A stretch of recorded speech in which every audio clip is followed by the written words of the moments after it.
let's talk about a city called Elgin, Texas, right by Highway 95. It's a great community, beautiful community. It's close by the San Gabriel River.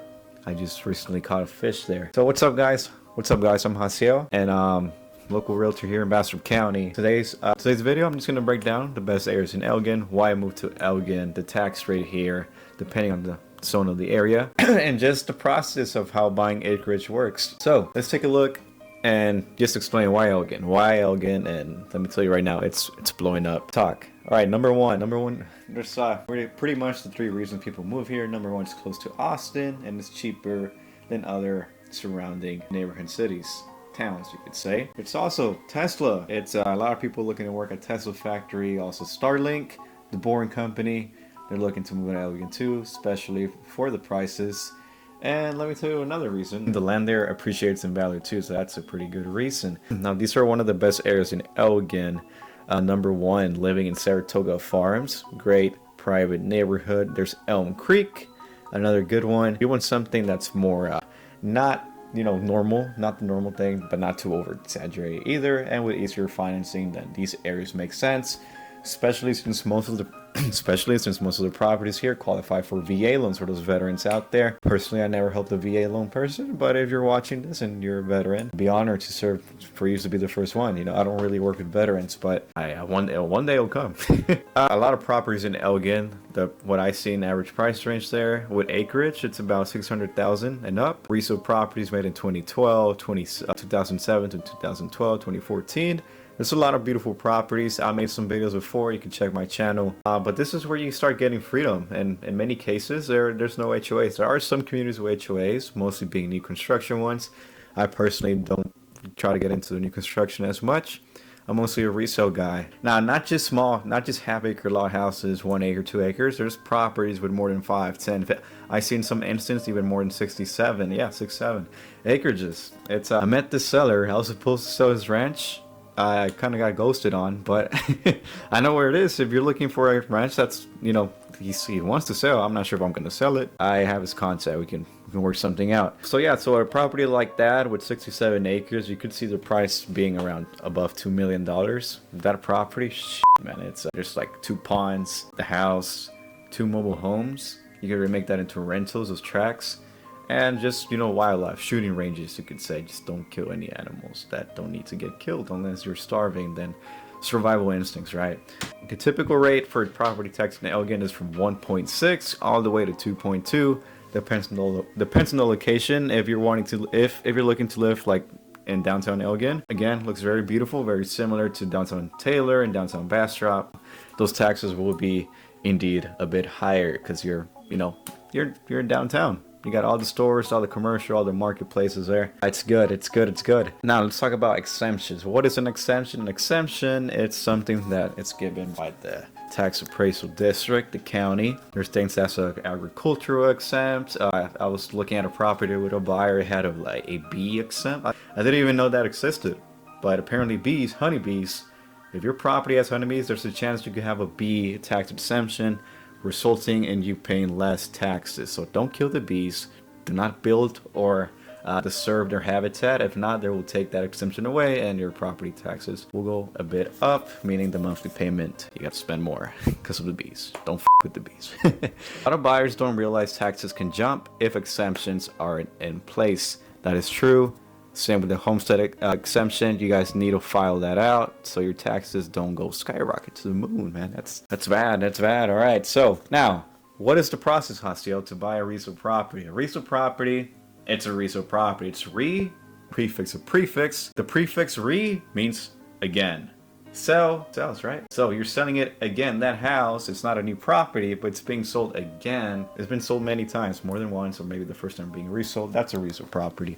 It's a used home. It's a used home that people are living in before. You would have to do your inspections. Resale properties, they are older. They have their normal wear and tear. But also, like, thinking about it, some new construction, why do people still bring inspectors to them?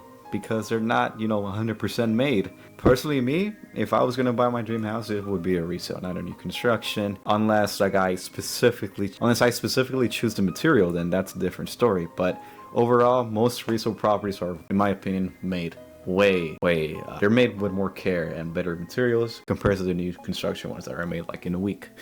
In a week, 2 weeks, they're done. The first step, you need to get pre-approved by a lender unless you're a cash buyer. If you're a cash buyer, you're gonna be my best friend. We're gonna that house is pretty, which just pick the house you want, it's yours.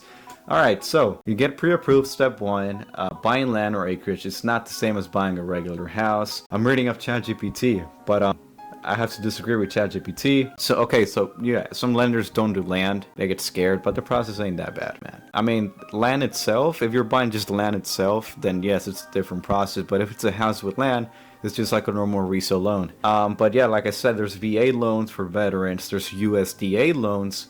I forgot the whole acronym, but it's pretty much the United States. Get these loans for properties outside city areas, rural areas, right? So that's a great thing about USDA loans. It's also 0% down program, and you would just have to pay the closing costs, which could vary from 1 to 3%, depending who your agent is. I negotiate all the time. If I can make it 0, I'll make it 0. Here's my number, 512-643-5541. Anyways, step 1, get pre-approved or show the cash. Proof of funds. Don't show a money spread. Show a letter, Bank of America, that you have money, man. Everything has to be on a paper, on a contract. If not, I don't believe it.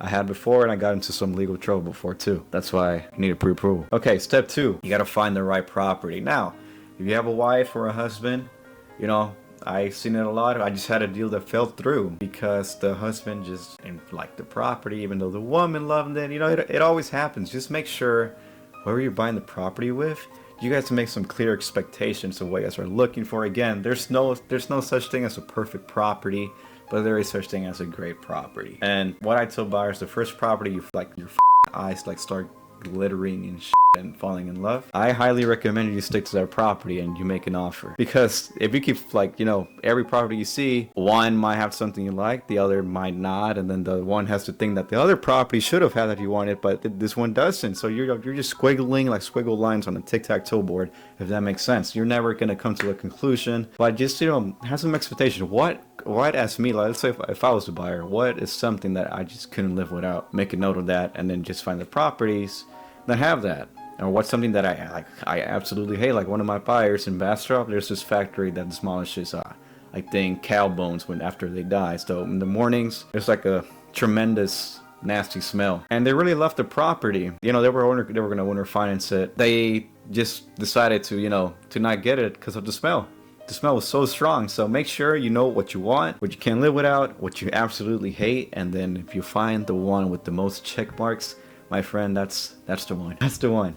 All right, so number 3, make an offer. Tell your real estate agent, aka Hasiel, tell him, hey man, look, we have the pre-approval, we have the cash, but I want the best use of my money, right? I want the most value of my money. So I don't, you know, I have the money, but I want to see where it goes, or I want to see that I'm buying it for less than what it's actually appraised. Appraised, that means, that's another key term. I'll make short about that. But after you make an offer, you get into the escrow period, the option period, if you paid the option fee. If you don't pay the option fee, you lose your earnest money. Earnest money is money in good faith. That money shows that you are a serious buyer. But let's say you want to get out of the contract. If you don't give the option fee, you messed up. But not you, your agent messed up because he didn't explain. But if you pay the option fee, you have the right to get that earnest money back, but you will lose the option fee. That stays with the seller. Man, make an offer, check. Agents should organize to get you with an inspector. You know, it's optional too, but always get an inspector. Just had another deal that failed because the inspection reports show that had some huge foundation issues. In my opinion, they weren't that big, but you know, I gotta do what's right for the client and just tell them the truth. Hey, you do have a chance it might have some structural problems. So let's get your earnest money back. You know, it was their choice. They loved the house, but they just couldn't live with the fact they have to sleep in a house that could potentially mess up structure-wise in the future. Okay, so inspections done. If they were done and they were all good, we continue on. Now we wait for the lender to order the appraisal. The appraisal is done by a licensed appraiser. This man is not like an agent who gives you a comparative market analysis, a CMA, you could say. They have like a whole legal system, strategy to appraise a property, give it a value. Appraisal is pretty much what the property is actually worth. Let's say you made an offer for $250,000 on the property and the appraisal came back at 275. Congrats, you just have $25,000 of equity. Meaning, if you bought that house today and you want to sell it in 3 days for what it's appraised, and someone buys it, you made $25,000. It's like a slower, illegal way of a fix and flip, but pretty much you make a good profit, a good income, the traditional way. Now, fix and flips, that's a whole different story, man. I'm starting to get into them. Inspection done, it went good, no problems. Move on. Appraisal came over the offer amount. Fantastic. Now we just get ready for the closing documents. Survey. Most properties in Elgin, especially the resale ones, they have outdated surveys. But if you're a seller and you don't want to buy another survey, your agent should give you the T47 affidavit. I don't even know how it says, but it's a T47. That contract gives you the right, if the buyer agrees and signs, to use the same survey. But if you're a buyer, I highly recommend you negotiate with the seller just for him to buy a new one, because don't use an outdated survey from 1984. But yeah.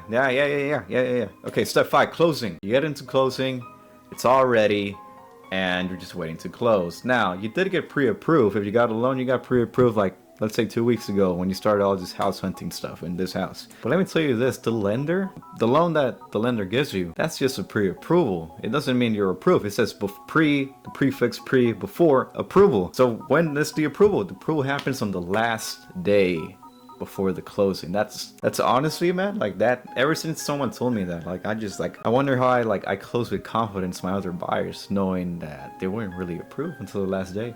Just make sure whoever you work to get a house, they have specialized people specialize in their endeavors, so nothing goes wrong and it's a smooth closing. You close, you get your keys, you pay your money, welcome to your property. And in this video sense, welcome to Elgin. Big mistakes to avoid. If you're gonna buy a piece of land just for investment uses, I try to make sure it comes with utilities, water, electricity, and here in Elgin, what's most commonly used is a septic tank for the sewage. And check that there's no restrictions. In Elgin, a lot of properties have no HOA, especially the farm and ranch type of properties, they have no HOA, no restrictions. And if they do have restrictions, they're usually easements for the utility companies, or if it's like in front of the highway, you can't build near the highway, you are putting your property in danger of hopefully nobody crashes into it. Oh man, it's Saturday. And also, don't assume that taxes are low. Always make sure you do your research, your agent gives you all the details, and you exactly know how much you're going to pay in taxes.